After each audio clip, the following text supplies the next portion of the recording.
Coming up in today's video, not just that fresh intro, but we're also going to be discussing Justin Simmons to the Saints. ESPN just released an article that suggested one move for every team in the NFL, and for the Saints, said go sign the safety. And then on top of that, do not sleep on A.T. Perry. I think he's due for a breakout season, and I'm going to tell you why here on the channel. So we are on the road to 28,300 subscribers. Real ones know why. We actually recently crossed 28,050 subs here on our live show on Friday at 4 p.m. So if you want to join our live programs, we go live every Wednesday and Friday at 4 p.m. Central. And on top of that, we give you daily videos, multiple videos a day, multiple live shows a week, and it's all 100% free. So be sure to subscribe. So here's what Aaron Schatz of ESPN had to say about the New Orleans Saints signing Justin Simmons. The current Saints starting safety, free safety, is Jordan Howden, a 2023 fifth-round pick who started in the second half of his rookie season and allowed 11.3 yards per target, according to FTN Data charting. Now, I will say this about Jordan Howden. I was really impressed with what he was able to do in his rookie campaign. He was really, really good. He showed a lot of flashes of talent. And to be honest, I'm super excited for him long term. I feel like he's a player that could take over and, fill in for the Honey Badger inevitably when he does retire. It's not going to be for a while, but I think this is a player who could be a safety that has an impact similar to Tyrann Mathieu in the long term of his career. And just looking at the rookie numbers, I mean, we didn't even see him in a ton of action. We got a lot. As a rookie, he got a really good amount of snaps, and he was in the rotation very regularly, but he still put up really good numbers, and that's a reason why he was on it. 569 snaps this past season. He had a coverage grade of 65.2, which I think could have been a little bit better. The run defense, PFF didn't think it was that great, but his pass rush was spectacular, according to those dorks over at PFF. Now, Aaron Schatz continued to say, on the other hand, Justin Simmons was a second-team All-Pro for the Broncos and may be the best free agent left available, regardless of the position. New Orleans should be able to fit Simmons under its salary cap as they moved from 31st to 22nd in effective cap space with some contract changes in recent weeks. Now, New Orleans is currently around $12 million. I've seen some other publications say they're closer to 15, but let's just say for the simplicity of it, they're about $12 million in cap space. I do think you can afford to go and sign Justin Simmons. You could give him a 1-year, $10, $11 million deal. You don't even have to give it fully guaranteed this season. You can backload it, give him some signing bonuses, give him some incentive bonuses and whatnot. Or you can do like a 2-year, let's say $18 million, 2-year, $17 million deal. I mean, what I'm more concerned about isn't the amount of the contract, it's how much of it is guaranteed and how much of it is paid this upcoming season. I mean, look at what this defensive back group could look like for the Saints. Marshawn Lattimore, Justin Simmons, Tyrann Mathieu, Paulson, and Debo Alontae Taylor. Yeah, good freaking luck trying to pass against those guys. But even the depth is talented. Kool-Aid McKinstry, I am so excited to see what the rookie can do. Jordan Howden in year 2, like we've been talking about a little bit on this program, he has so much to prove in year 2. He is so talented, and I think that he can take a big step in his sophomore season. Jonathan Abram, I think, is a talented veteran player that can be a quality guy in the rotation.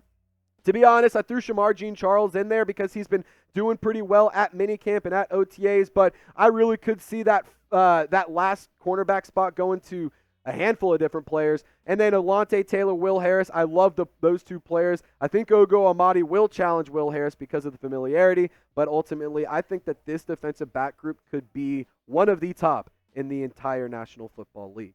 So why Justin Simmons, do you ask? Well, it's not why, it's why not. I mean, this is a player who every single team should be looking at if you needed a safety. And to be quite honest, every team in the National Football League at any given moment, I don't care if you're 15-0, I don't care if you're 10-0, I don't care if you're 0-10, it does not matter. You should always be looking to improve. You should always be looking for ways to build your roster for wins to ultimately have better success. And especially considering what the New Orleans Saints are doing, they're not giving up. They're not blowing things up. They're not tanking. None of that is going to happen. None of it is in the cards, at least for this season. So if you're going to go ahead and say you're trying to win right now in a wide open division, why would you not go and bring in a player who is immediately going to make your defense immensely better? And I'm not saying that the defense is bad, but this is a player who will take them from great to elite. And I think that Justin Simmons makes a lot of sense. A lot of you guys in the comments have been like, are we done? Can we stop with this? No, I will not stop until the New Orleans Saints put a fleur-de-lis on Justin Simmons' helmet. I want him in the black and gold. I think he would be an excellent addition. And for that reason, I'm going to be typing my signs to this question. But I want you to let me know your thoughts. If you were Mickey Loomis, what would you do? Would you sign or would you pass on Justin Simmons? Get in the comment section. I'm going to be interacting with y'all down below, share your thoughts. I'm going to be responding with what I think. And of course, we can have a conversation down below. So here's what I was really looking forward to in this video. I was super excited to be talking about A.T. Perry. Honestly, one of my favorite young players that the New Orleans Saints have on their roster. He's a massive sleeper, and I think he's set to have a huge breakout season in year 2. And I'm going to explain my thoughts why here in just a second.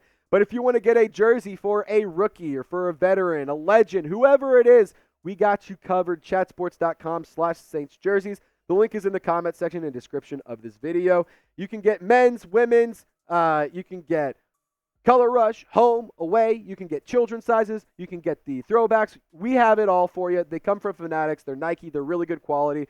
If you use our link, though, it just lets them know that we sent you, and it helps support the show. So go get one today. Go get yourself some gear. Chatsports.com/Saints jerseys. One more time, it's in the comment section and description of this video. So I think that A.T. Perry is set for a breakout season, and why, you may ask? Well, I mean, look at the production the guy had in his rookie year. Only in 10 games played, he had 18 targets, 12 catches, 246 yards, and 4 touchdowns. The kid averaged over 20 yards per catch. This is a player who has the ability to change the game at any given time. And I'm going to give you 5 reasons why I think that we need to absolutely fear Scary Perry. Number 1, the body control, the size, and the athleticism. I mean, his combination of his height, his wingspan, his athleticism of going and getting the jump ball, it is so damn impressive. And the control that he has on his body in the air to contort and to make plays is so impressive. And as a rookie, it was phenomenal. So I can only imagine it's going to continue to get better with more NFL experience. Not to mention reason number 2, he's a big play machine. It seemed like every single time the ball was headed towards number 17, a big thing happened, and it was a good thing for the New Orleans Saints. Like I said a minute ago, he averaged over 20 yards per catch. And I go back and look at that Week 18 game against the Falcons where he absolutely took over and dominated Atlanta's secondary. And every single time he had the ball targeted, it was a big play. Now, another big reason why I love Scary Perry and why the NFL needs to fear this kid is because he has such strong hands. I can go ahead and point to multiple different catches where he's laying out and coming down with the catch, where he's getting a jump ball over Byron Murphy in Minnesota, where he is absolutely dominating A.J. Terrell in the Superdome against the Falcons. This kid has just massive hands that are so strong, it does not matter. He will win at the point of catch. He also is really good at creating and finding space as a route runner, and I'm not saying that he's an amazing route runner, but he's good at using his body, like I said, similar to his body control. He's good at using his body to box out or get the defender out of the way to come up with the catch. And he's good at positioning himself to be in a more advantageous spot to catch the ball. And on top of that, if he's like not even the hot route, if he's just a player to go get out of the way, he's still moving around and he can find the holes in the zones and in between coverage where the Saints quarterbacks can get him the ball. And Derek Carr did that a handful of times last year. Jameis Winston as well did it for the Saints last year. And lastly, he is a one-on-one nightmare. This guy, just good luck.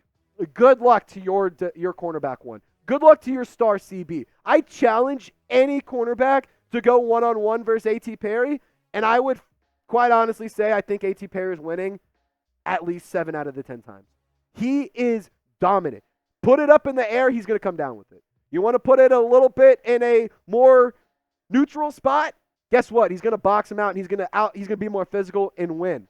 You want to put it where both players have the ball in their hands, he's going to take it out. He has the strongest hands. He has stronger hands, and he is dominant at the point of catch. And on top of that, I mean, goodness gracious, A.T. Perry's vibes are immaculate. I mean, look at this kid. I remember in Week 18 him coming up with the big catch. I remember him coming up with the big catch against the Rams in LA, and just getting up, standing, pumped up, standing over the defender, absolutely dominating, talking that shit, knowing that he won that rep. That is a big-time reason why I love A.T. Perry. The attitude and the mindset in between the ears alone is a big-time reason for you to buy stock in number 17 this year. And let's go back to the last game of the season for the Saints against the Falcons. Number 17 could not make a bad play. 3 targets, 3 catches, 53 yards, and 2 touchdowns. An absolutely dominating performance. And to be honest, the fact that he ended the season, the last game of the year, with this kind of performance, to me says he has nothing but momentum coming into 2024 for his sophomore campaign. And like I said, or like we went over earlier, he had 4 touchdowns on the season. 2 of them came in this one game. So I cannot wait to see what A.T. Perry can do for the Saints in his sophomore year. And I want you guys to shout out your answers. How many touchdowns do you think number 17 will have in year 2? I think he could have anywhere from 6 to 9. I genuinely think he could have a lot of work, especially in the red zone in Clint Kubiak's offense. So if you know ball, get down in the comment section, and y'all stay golden. We'll see you next time.